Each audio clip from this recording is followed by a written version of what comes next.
In this video, I am going to show you how to install Dofu Sports on your Firestick easily and quickly.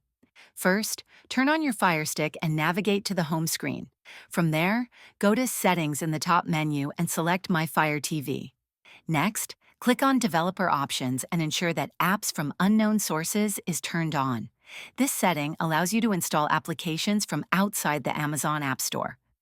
Now, return to the home screen and use the search function to find the Downloader app. If you don't have it installed, go ahead and download and install the Downloader app from the Amazon App Store. Once installed, open the Downloader app. In the URL field, enter the link for the Dofu Sports APK file from a trusted source and click Go to start the download. After the download is complete, you will see an installation prompt. Click Install to install Dofu Sports on your Firestick.